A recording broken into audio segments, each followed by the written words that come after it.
PDJ, merci de votre fidélité. C'est l'heure de vous informer. Au sommaire. Le chef de l'État a promulgué la loi organique portant organisation et fonctionnement de la Cour constitutionnelle 3 ans après son adoption par les deux chambres du Parlement. Les grandes lignes de cette loi dans ce journal. Quid des négociations de Kampala entre Kinshasa et le M23, voilà du moins que les deux parties n'arrivent pas à trouver une voie concertée de sortie des crises. Que pense la classe politique congolaise de l'issue de ces pourparlers de paix?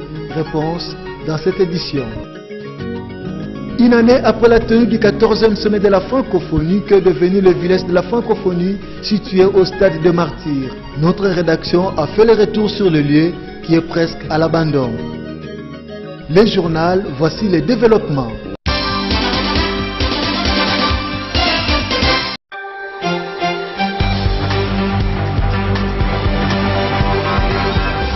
Adopté par l'Assemblée nationale et le Sénat à la fin du mois d'octobre 2010, c'est ce mardi 16 octobre 2013 que le président de la République Joseph Kabila a promulgué la loi organique portant organisation et fonctionnement de la Cour constitutionnelle, soit 3 ans après son adoption par les deux chambres du Parlement. Cette loi s'inscrit dans le cadre de l'article 169 de la Constitution et vise à répondre aux besoins de séparer le contentieux constitutionnel du contentieux administratif et judiciaire, tout en renforçant l'indépendance du pouvoir judiciaire face au pouvoir législatif et exécutif.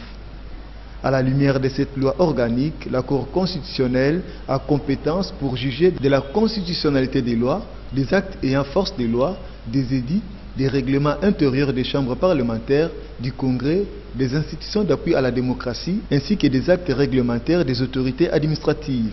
Elle statue sur des recours en interprétation de la Constitution et tranche des conflits de compétences entre le pouvoir législatif et exécutif, l'État et les provinces, ainsi qu'entre les ordres de juridiction. En outre, elle est dotée de compétences en matière électorale. De ce fait, elle juge de la régularité du processus des élections présidentielles et législatives au niveau national et du référendum. Dans sa composition, la Cour constitutionnelle comprend 9 membres, dont 3 désignés par le président de la République, 3 par le Parlement réunis en congrès et 3 autres par le Conseil supérieur de la magistrature. Signalons qu'un parquet général est institué près de la Cour constitutionnelle et celui-ci comprend le procureur général, un ou plusieurs premiers avocats généraux et les avocats généraux. Par ailleurs, la Cour constitutionnelle est la juridiction pénale du président de la République et du Premier ministre. Les négociations de Kampala entre les gouvernements congolais, le mouvement du 23 mars, le M23, a déjà totalisé 10 mois sans aboutir à un accord. À cet effet, Martin Kobler, le chef de la MONUSCO, et Mary Robinson, l'envoyé spécial du secrétaire général de l'ONU dans la région des Grands Lacs, séjournent actuellement dans la capitale ougandaise afin de peser pour l'avancée des pourparlers qui doivent terminer vite. L'influence de la communauté internationale est indispensable pour arriver finalement et sans hypocrisie au terme de ces assises et trouver un compromis tel que le souhaitent certains Congolais. Kampala, ça a pris du temps, on a tergiversé, il y a eu des manœuvres dilatoires de la part du M23 avec ces ténors, le Rwanda comme l'Ouganda, mais je crois que personne ne pourra donner tort au président de la République quand il dit il faut toutes les voies, la voie diplomatique, la voie politique et la voie militaire.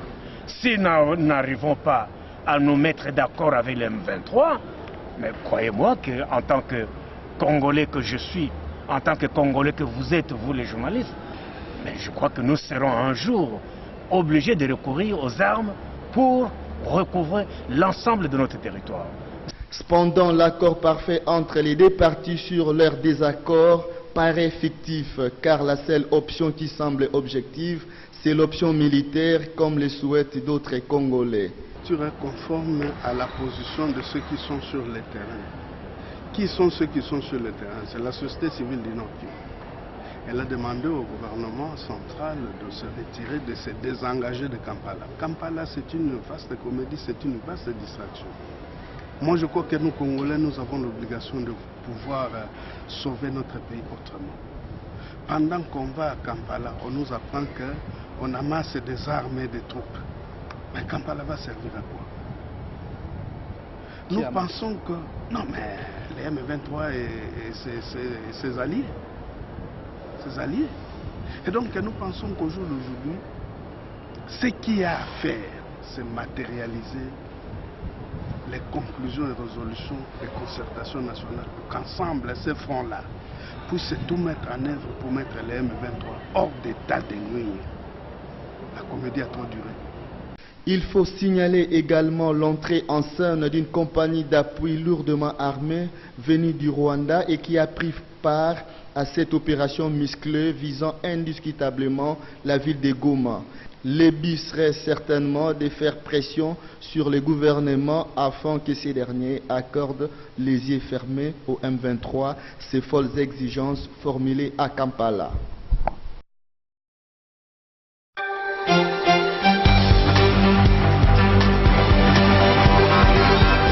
You try your best, but you don't succeed. When you get what you want, but not what you need. Une vie à la loupe sur la misère qui se dessine dans l'humanité est la conséquence de la journée du refus à la misère qui est centrée sur le combat contre la discrimination pour précarité sociale. Et le thème de cette célébration dit long, ensemble vers un monde sans discrimination, en s'appuyant sur l'expérience et la connaissance des personnes de grande pauvreté. C'est humiliant et dévastateur d'être traité de clochard ou de cassock, d'être différemment parce qu'on habite un quartier pauvre. La République démocratique du Congo, qui s'épanche également dans la célébration de cette journée du refus à la misère par ses gouvernants, doivent jeter un regard à la misère qui entame sa population causée par des guerres à répétition à l'est de la République, où les familles entières, les femmes et aussi les enfants triment dans une misère indescriptible. Voilà pourquoi les Nations Unies militent pour combattre la pauvreté dans toutes ses pores. En 1992, l'Assemblée générale des Nations Unies a déclaré que le 17 octobre de chaque année soit célébrée la Journée internationale pour l'élimination de la pauvreté. Depuis, des gouvernements, des collectivités locales, des membres de la société civile et du privé ont reconnu l'importance de cette journée au point qu'aujourd'hui, le 17 octobre, est devenu un ralliement essentiel pour un nombre croissant de citoyens de toutes origines et organisations de toutes sortes qui se mobilisent pour l'éradication des grandes pauvretés. Et en 2006, l'Assemblée générale des Nations Unies a accueilli le rapport du secrétaire général des Nations Unies sur l'impact de la célébration de la Journée internationale pour l'élimination de la pauvreté, particulièrement en ce qui concerne l'élaboration des projets contre l'extrême pauvreté, ainsi leur mise en œuvre et leur évaluation. Depuis cette date, le 17 octobre de chaque année, le plus pauvre et tous ceux qui refusent la misère et l'exclusion se rassemblent dans le monde entier afin de témoigner de leur solidarité et de leur engagement pour que la dignité, la liberté de tous soient respectées, ainsi qu'est née la journée mondiale du refus à la misère. You try your best, but you don't succeed.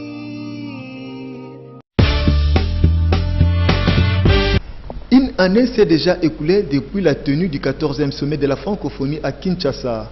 Et pour donner à cette grande rencontre qui a réuni tous les pays francophones du monde sa coloration festive, un village de la francophonie a été installé au Stade des Martyrs, où différents pays participants ont exposé leurs produits. C'est dans le but de présenter aux pays invités la diversité culturelle de l'espace francophone mondial. Le village de la francophonie a été durant ces grands rendez-vous l'un des points phares du 14e sommet. Une année après, nous nous sommes rendus sur place pour voir ce qui reste encore de ces villages. Malheureusement, le constat n'est pas à la hauteur de l'engouement suscité lors du sommet. Rien que quelques pavillons sont occupés par des tenanciers de terrasses. Après la francophonie, c'est nous maintenant.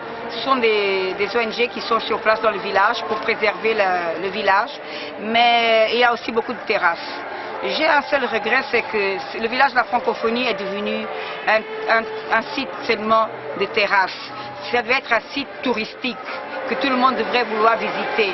On doit mélanger le tourisme, l'artisanat et les terrasses, ça c'est sûr. Le souhait serait que le ministère des Affaires étrangères qui a la francophonie dans sa charge s'occupe de cet espace jusqu'au passage du flambeau au Sénégal. Nous pouvons faire beaucoup de choses dans ce village jusqu'à concéder la présidence au Sénégal en octobre 2014. On devrait faire participer nos artistes congolais, On devrait faire connaître notre artisanat. Nous devrons même faire connaître l'artisanat des autres pays. On pouvait associer les autres pays. La tenue de ce site au point s'impose, ne fût-ce que pour l'entretien, afin d'éviter de faire de ces lieux touristiques un abri de sans-logis. Quoique le bilan de l'effondrement de cet immeuble survenu le lundi dernier tarde à venir, l'heure est à présent à l'évacuation des décombres de cet accident. 6 niveaux en moule, cela occasionne un sérieux problème pour le passager de véhicules de passer sur cette avenue Bassoko paisiblement. Et pour pallier à cette situation, 2 tracteurs dépêchés par l'hôtel de ville effectuent depuis 24 heures des travaux d'évacuation des décombres, pourvu qu'ils pourront sauver encore d'autres vies si ces derniers seraient encore enfoncés dans cet effondrement. Pour le moment, un état des lieux est en train d'être mené par des services spécialisés en vue de déceler exactement la vraie cause de cet effondrement. Après cet incident, on est supposé que le ministère de l'Urbanisme et Habitat est saisi afin de bien suivre à la loupe l'évolution des immeubles en construction qui pullulent à travers la ville province de Kinshasa pour éviter pareil cas.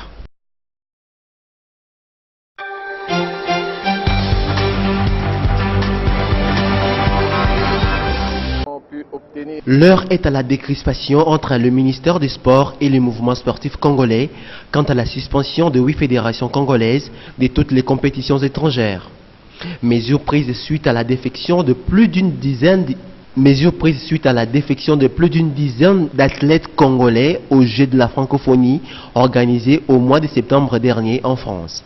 En effet, c'est après la réunion de clarification tenue ce jeudi au Stade du Martyr qu'une commission de suivi vient d'être mise en place. Et nous avons d'un commun accord confirmé la mise sur pied d'une commission mixte, ministère de la Jeunesse et des Sports et comité olympique congolais, bien entendu avec les fédérations sportives nationales, pour que nous puissions examiner au cas par cas les dossiers des fédérations sportives nationales incriminées. Et dans les prochains jours, la commission va présenter ses conclusions à son Excellence, Monsieur le ministre de la Jeunesse et des Sports. Quel est le rôle de cette commission issue de cette concertation sportive? Le secrétaire général au sport Barthélémy Okito explique. Examiner au cas par cas la manière dont certaines, parce que ça ne concerne pas toutes les fédérations. J'en ai 53, ici c'est 9. Hein. Donc 9, bon, il y a 44 qui vont fonctionner normalement, qui vont sortir normalement, il n'y a pas de problème. À ce qui concerne les 9, on va examiner. Rappelons que la décision du ministre de la Jeunesse et Sport congolais, Banza Moukalai, consistait à ne plus signer les ordres de mission à certaines fédérations pour éviter l'évasion d'athlètes aux meetings internationaux.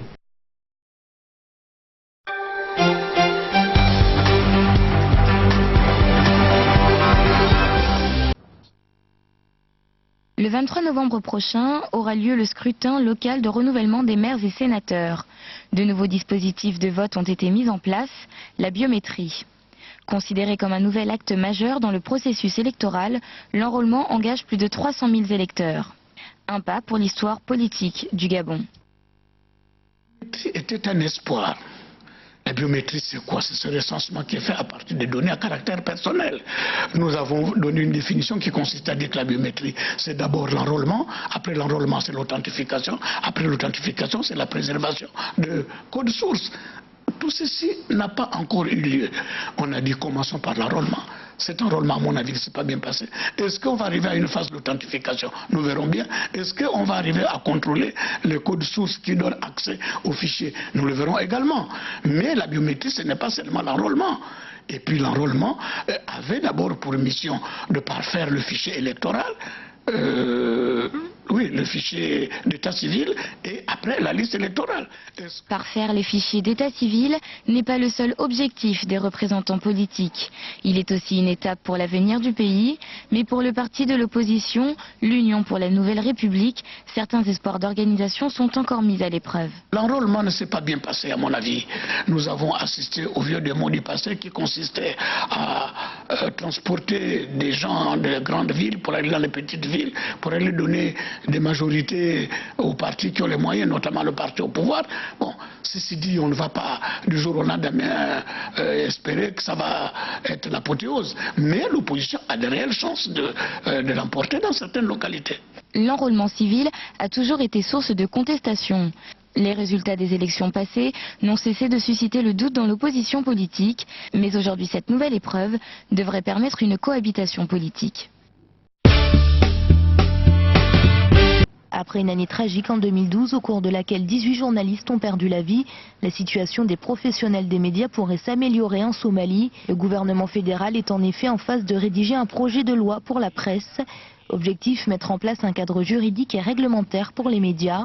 Un projet qui devrait établir les normes de l'industrie et de l'éthique journalistique, ainsi qu'une protection juridique pour les professionnels des médias. Les médias sont un secteur très solide et dynamique dans la société somalienne et nous essayons d'établir une forte relation entre les médias et le gouvernement, juste pour s'assurer que les informations diffusées sont correctes. Cette loi et ce débat sur les médias sont très importants. For us, what we did was we tried to Ce que nous avons essayé de faire, c'est de prendre en compte les préoccupations de la communauté internationale, de telle sorte que ce projet soit le fruit de consultations sérieuses. Nous croyons que le projet actuel répond aux préoccupations du peuple somalien ainsi que des partenaires internationaux. Si la loi proposée est conforme aux normes internationales de liberté de la presse et adoptée, cela marquerait un tournant pour les médias dans un pays où les journalistes ont longtemps été la cible d'attaques, régulièrement attribuées aux islamistes Chebab.